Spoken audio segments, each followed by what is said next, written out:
Mesdames, Mesdemoiselles et Messieurs, bonjour, bonsoir, bienvenue et merci d'être tous branchés ce soir pour suivre notre journal télévisé de l'Apareco TV, la chaîne de la résistance patriotique congolaise. Le journal de ce soir dont voici sans plus tarder les titres. Dialogue du centre interdiocésain à Kinshasa, la bataille pour l'accès à la mangeoire bloque la machine infernale et expose la trahison de la classe politique congolaise. République démocratique du Congo toujours, la vérité creuse son fossé. Le divorce entre le peuple congolais et ses politiciens est inévitable. Visite du président Sassou Nguesso et de son épouse à Kinshasa, Joseph Kabila et Olive Lembe invisibles. Alerte présence de plusieurs réfugiés, des millions de réfugiés soudanais en RDC, d'après le Haut Commissariat pour les réfugiés, le HCR en sigle. Retour des M23, encore une stratégie destructrice du chaos et du mensonge cher au Tutsi Power en RDC. Investiture de Donald Trump, quelques conséquences, quelles sont les conséquences sur l'ordre mondial? Flambée du taux de change en RDC, la population en difficulté, le gouvernement d'occupation incapable de stopper le processus. Activité au sein de l'Apareco, le fer de lance de la résistance patriotique congolaise, rencontre en région parisienne du représentant régional de l'Apareco avec la conseillère municipale, Madame Manon Laporte. Les détails de tous ces titres dans quelques instants.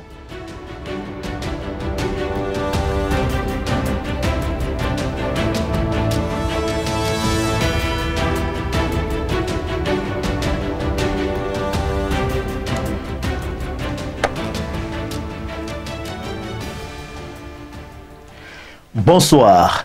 Dialogue du centre interdiocésain, la bataille pour l'accès à la mangeoire de la Kabylie bloque la machine infernale et expose la trahison de la classe politique congolaise.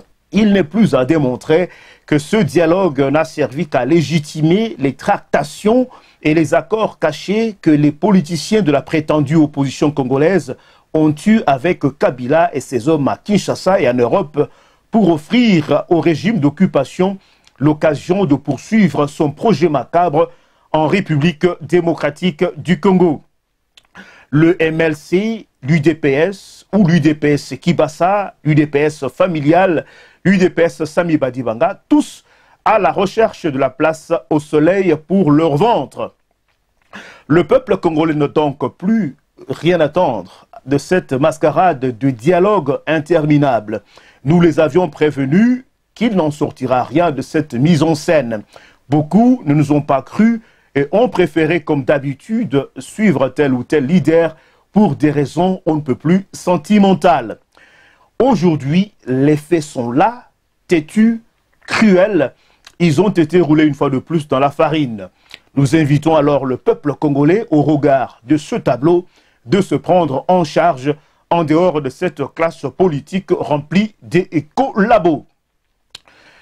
À qui profite alors le blocage et le retard dans l'application de ces accords? Nous ne pouvons que l'expliquer. Le blocage actuel, même s'il est dû à la gloutonnerie des politiciens congolais qui se battent comme des chiens pour accéder à la mangeoire, ce blocage fait justement partie de la stratégie des experts du Tutsi Power. Car en laissant les chiens de Pavlov congolais se chamailler durant des mois sur les modalités de nommer un premier ministre et sur le nombre des membres du gouvernement de transition, Kabila se taille à un prétexte de taille pour justifier pourquoi les élections ne pourront pas avoir lieu en décembre 2017. Rappelons que cette même stratégie fut utilisée en début de l'année 2016 avec des débats creux autour de l'organisation du fameux dialogue jusqu'au second semestre de l'année. Kabila n'a pas eu de peine à convaincre toute la communauté internationale de l'impossibilité d'organiser les élections avant décembre de la même année. Selon une dépêche signée nos confrères de Politicon.cd, le plan B de la Cinco serait déjà actionné. Les Nations Unies vont gérer notre pays, aurait confié un proche de l'Église catholique. Selon le site Politico CD, qui a envoyé ces dépêches à notre service de rédaction, exacerbé, une source proche de la Cinco qui a requis l'anonymat s'est confiée au micro de Politico.cd, fustigeant notamment le comportement de la majorité présidentielle. Pour elle, cette situation risquerait d'entraîner la mise en place du fameux plan B tel que prôné par l'Église catholique. Selon ce plan B, les Nations Unies vont gérer notre pays, la République démocratique du Congo, pour aller aux élections. Pas de Kabila, pas de gouvernement, a-t-il dit. Je vous propose de suivre cet élément sonore réalisé par nos confrères de Politico.cd. Et nous et Kabila, nous partons. C'est les Nations Unies, ils prendront quelques techniques pour préparer le gouvernement. Vous autres qui? Nous autres, nous étudions pourquoi? Non, dis, maman, mais quand nous sommes imbéciles, nous ne comprenons pas. Vous signez un accord avec quelqu'un. Vous dites que c'est madame qui désigne le Premier ministre ou qui présente le Premier ministre. Mais tout ce que nous faisons maintenant, ça puise dans l'accord. Il ne faut pas inventer des histoires. Hein? Là, c'est le plan B. Non, le plan B, c'est les Nations Unies qui gèrent le pays pour aller aux élections. Si vous ne comprenez pas. Pas de Kabila, pas de Menga, pas de Thomas. Oui, oui. Il faut que ça soit Une fois de plus, vous l'aurez remarqué, l'analyse faite par le président national de la PARECO, M. Nringbanda Zamboko Atumba, et c'est plusieurs mises en garde contre le peuple congolais. Selon M. Nringbanda, dans la mentalité des puissances du Nord, ils considèrent, ou ils ont toujours pris notre pays, la République démocratique du Congo, comme propriété privée, telle que décidée à la conférence de Berlin. Et si cette information se confirmait, l'Église catholique, qui a été toujours considérée comme un prolongement du néocolonialisme en Afrique, considère alors le peuple congolais non pas comme un peuple souverain, mais plutôt comme des sujets de la communauté internationale. Quand la clôture, on s'est dit, c'était Dieu seul le 14 sait. janvier. Dieu seul sait. Si moi-même je savais, j'allais vous le dire en toute vérité. Mais vous savez, les tractations politiques sont souvent très compliquées, d'autant plus qu'il y a plusieurs plateformes.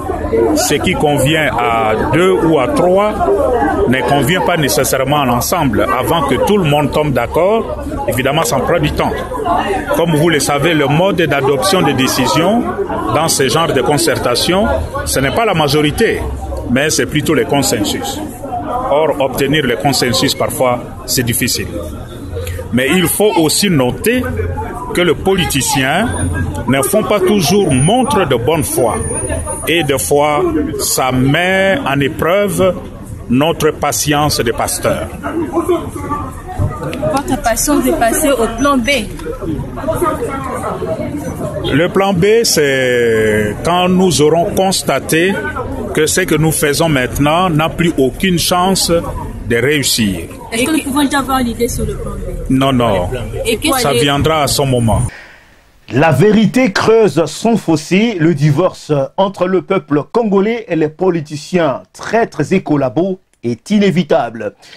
Référence faite donc à la vidéo réalisée par la chaîne de la Voix du peuple congolais. De plus en plus, les voix s'élèvent pour dire que le peuple congolais a été trompé par les différents dialogues. On note que la diaspora est aujourd'hui désertée par les politiciens qui sont retournés chercher une part de gâteau dans la mangeoire nationale auprès d'Hippolyte Kanambe alias Joseph Kabila. Regardez-moi des mentalités de gens comme ça. Nani atie image wana o aza ko répéter ango ke moki aza zoba phrase TV phrase moto ya nani ya Félix Tshisekedi moto ya nani ya IDPS que moki de fait azalaki na bango azalaki d'accord azalaki sain mais du fait à dévier aza suna bango te a commis Satan diabolique. Mais comparons deux personnes na lingi tout ça la pena banalise exact juste totana moto aza na gauche o to bengi na droite plutôt to bengi kombo Félix Tshisekedi to comparer vraiment bandeko na ngai na Mokia vraiment compétence nini Félix aza nango vis-à-vis na Mokia gestion nini Félix ayebi na vie na ye face ya Mokia Félix a géré nini na vie na ye face ya Mokia oyo moto yo garçon yo transgresseur na lingo finga ete ngana zo ba vérité oyo akoko telema nango alobete a comparer Mokia na Félix Tshisekedi ou a comparer Mokia na Tshisekedi lui-même toke na ye mo Tshisekedi bande konangai total analyse même dans le passé toke ne même na kambe ya kamwanga Mokia toko kumisa ngana ko dans parti prité na non aza asala bilanga ya café o alesa ba congolais na lelo azali tokeni na vérité bande konangai.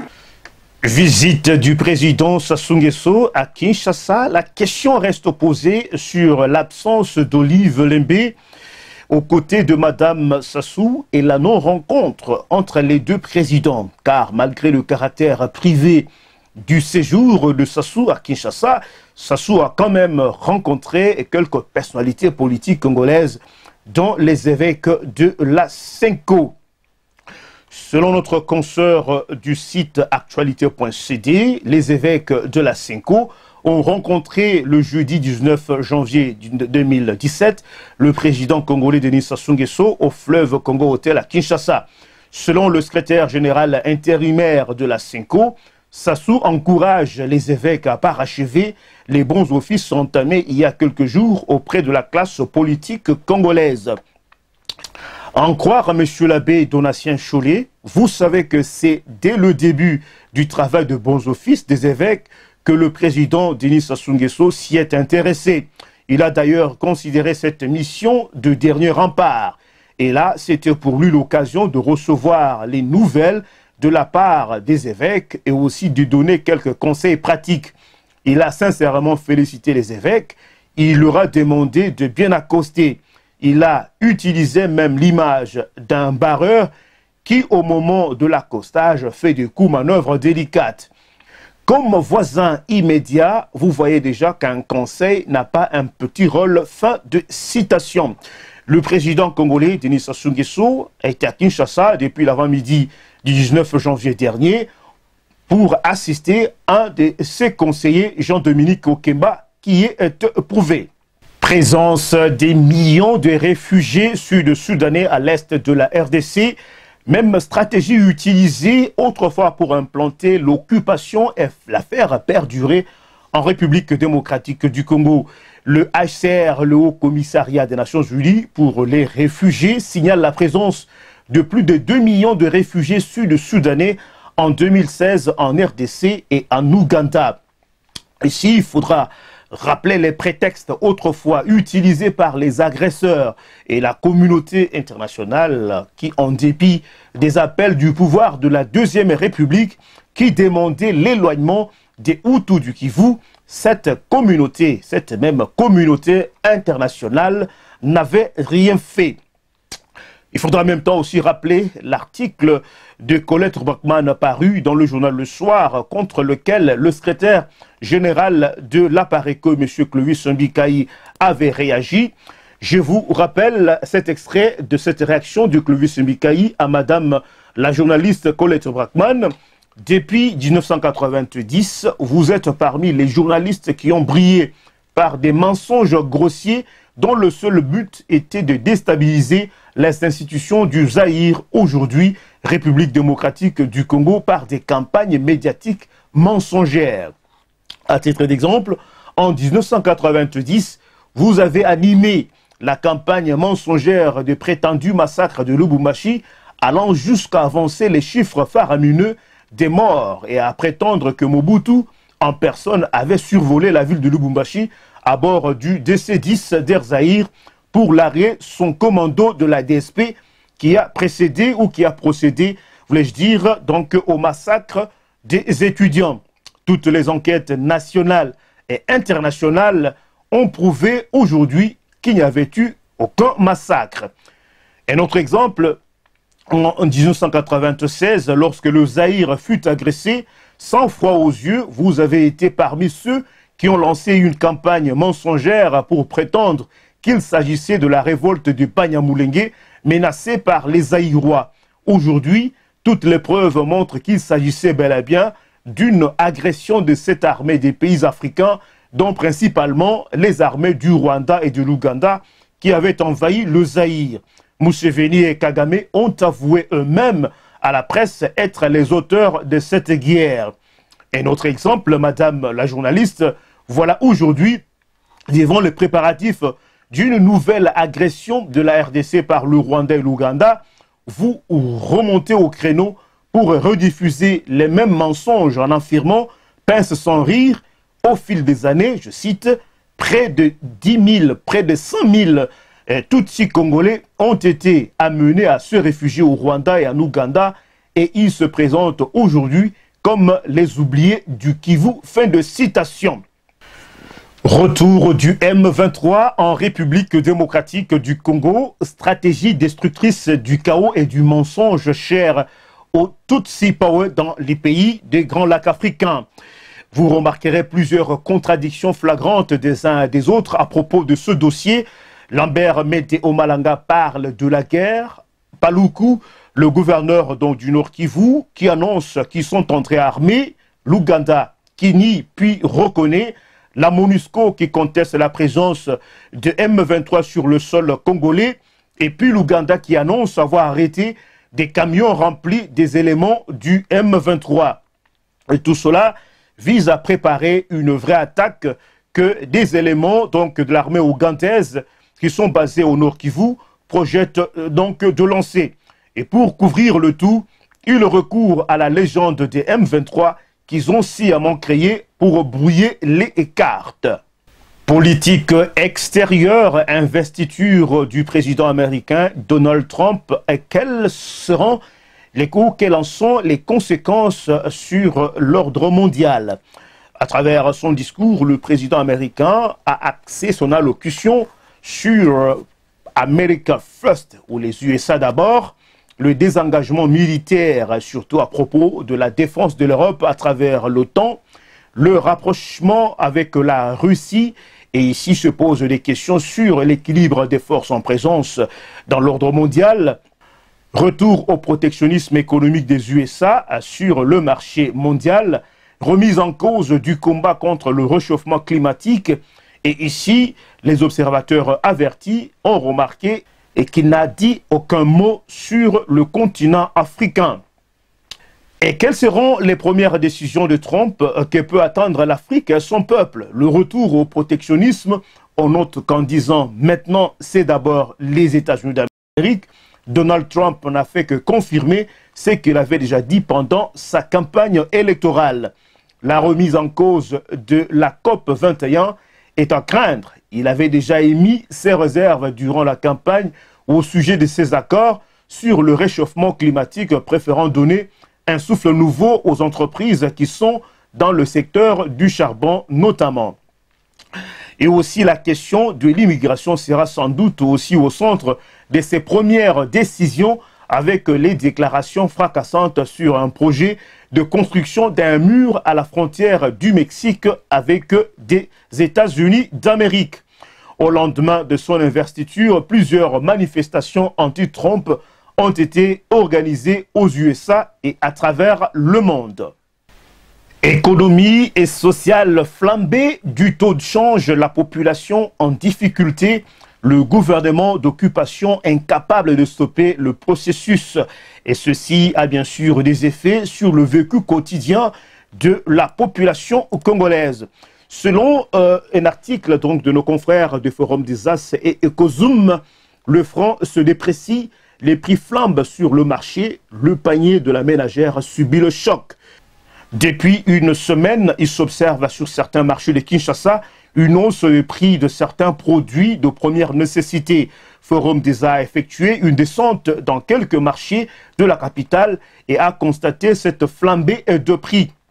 Au marché Gambela par exemple, le bidon d'huile végétale de 5 litres qui se négociait à 7 500 francs se vend aujourd'hui à 8 000 francs, soit une augmentation de 500 francs. Celui de l'huile de palme de 5 litres qui se vendait à 5 000 francs coûte 6 000 francs. Ceux qui ont l'habitude de préparer avec le charbon de bois se mordent les doigts car le sac est passé de 18 000 francs à 20 000 francs, voire 22 000 francs. De même, un filet d'avocat autrefois vendu à 40 000 francs se négocie désormais à 45 000 francs, témoignent certaines vendeuses rencontrées sur l'avenue Éthiopie à Kasavubu. Les produits surgelés ne sont pas en reste. Poissons, poulets, viande voient également leur prix prendre l'ascenseur dans les différentes chambres froides de Kinshasa. Au marché central, le kilo de makosso se vendait à 2 000 francs, mais aujourd'hui, il se négocie à 2 500 francs. La mesurette de graines de maïs, communément appelée écolo, est passée de 5 000 francs à 6 000, voire 700, de 500 francs à 600, voire 700 francs congolais. Même les épices n'ont pas été épargnées, notamment la tomate fruit, la ciboulette et le céleri, la gousse d'ail, la noix de muscade et autres produits ont aussi enregistré une légère augmentation de prix, exception faite de la boîte de tomates qui se vend toujours à 200 francs congolais. Cette hausse de prix se fait même sentir aussi sur des produits cosmétiques et les produits laitiers. À Kinshasa, la hausse du dollar entraîne généralement une majoration des prix des denrées alimentaires. Depuis quelque temps, le taux de change ne cesse de grimper d'un dollar américain qui se négociait à 920 francs congolais, l'est actuellement à 960 francs congolais, voire 970. Au marché central de Kinshasa, les prix des vivres frais sont légèrement en hausse. Le kilo de cuisses de poulet se vendait à 2 000 francs, mais aujourd'hui, il revient à 2 500 francs. Il en est de même pour les tripes, dont le kilo est passé de 3 000 francs à 3 500 francs. Cela se justifie par l'augmentation du taux de change, ajoute-t-elle. Avec l'instabilité du taux de change, les fournisseurs ont tendance à revoir les prix des marchandises à la hausse. C'est ainsi que nous, les détaillants, avons également majoré les prix, explique Yvonne, vendeuse au marché central. Tous les grossistes n'ont pas de prix identiques. Certains ont des prix plus élevés que d'autres. Je vendais le kilo de pied de porc à 2 000 francs. Maintenant, il coûte 2 500 francs, confie-t-elle. Écho de la Pareco, rencontre de Lucien Zata, le représentant régional de la Pareco Europe de l'Ouest et son équipe, avec Madame Manon Laporte, avocate et conseillère municipale dans la ville de Montreuil en Île-de-France. Madame Laporte est membre du parti Les Républicains. Cette rencontre s'est déroulée dans les locaux de la Pareco, situés dans la ville de Montreuil en région parisienne. Le représentant régional de la Pareco, M. Lucien Zata, et sa délégation ont axé leur échange avec Madame Laporte sur les vrais enjeux de la problématique qui sévit, la problématique de la crise qui sévit en RDC, et ils n'ont pas manqué de donner des éléments concrets sur la nature du combat de libération que les filles et fils du pays mènent inlassablement aux côtés de M. Noring Bardazamboko Atumba au sein de la Pareco. Je vous propose de suivre un petit extrait de cette rencontre. Non, ici, le temps passe, il y a les générations qui viennent avec l'accès de l'information, qui commencent à comprendre les choses, mais ils n'ont pas le même discours que nous. Et qui sait est-ce qu'il y a des hommes d'État français des mouvements politiques qui vous soutiennent déjà? Alors, vous avez fait des démarches? Nous avons fait des démarches depuis belle lurette, mais le choix qu'ils ont fait, c'est de dire que vous avez raison, vous êtes dans votre droit, mais tout ce qu'on veut voir, c'est une adhésion à votre discours. Alors, nous, comme on n'est pas dans les instances politiques, les politiciens, la classe politique congolaise qui est là-bas, est une classe politique de compromission. Donc, la population regarde en espérant bien sûr, parce qu'on a eu des élections présidentielles pour changer la donne en 2006 et en 2011 qui ont eu le même résultat, c'est-à-dire qu'il y a eu une tricherie de pouvoir en place. Donc, ce qui fait qu'aujourd'hui, là, on rentre dans une zone de turbulence où il y a ce troisième mandat sur lequel le régime en place essaye de faire un glissement. Il y a eu des contestations populaires. Nous, notre mouvement, nous avons fait un très grand travail de lobbying justement pour que les gens comprennent la nécessité de mettre stop à ce régime. Et aujourd'hui, on se retrouve dans une situation où la population, vraiment, je dirais dans sa grande majorité, considère notre démarche et nous rejoint. Est-ce qu'il y a des manifestations sur place? Nous avons fait pas mal de manifestations. Là-bas au pays, nous sommes dans la clandestinité. C'est-à-dire que les gens sinon vous êtes... voilà, au niveau d'ici, au niveau d'ici, je donnerai les documents, vous allez voir. Oui, je vais regarder. La plupart des manifestations qu'on fait, la trame, si vous voulez. Parce qu'il y a des gens qui sont dans les manifs, mais qui n'ont pas une étiquette politique. Mais le discours... Voilà, c'est la fin de ce journal. Merci de l'avoir suivi. Mais avant de nous séparer, en revoici les grands titres. Dialogue du centre interdiocésain. La bataille pour l'accès à la mangeoire de la Kabylie bloque la machine infernale et expose la trahison de la classe politique congolaise. RDC, la vérité creuse son fossé. Le divorce entre le peuple congolais et ses politiciens corrompus est inévitable. Visite du président Denis Sassou Nguesso et de son épouse à Kinshasa. Visite qualifiée de privée, Kabila Olive Lembe invisible. Alerte présence de plusieurs millions de réfugiés sud-soudanais en RDC, d'après le Haut Commissariat des Nations Unies pour les réfugiés. Retour des M23, encore une stratégie destructrice du chaos et du mensonge cher au Tutsi Power. Investiture de Donald Trump, quelles conséquences sur l'ordre mondial? Plusieurs questions sont posées à ce sujet. Flambée du taux de change en RDC, la population congolaise en difficulté, le gouvernement d'occupation incapable de stopper le processus.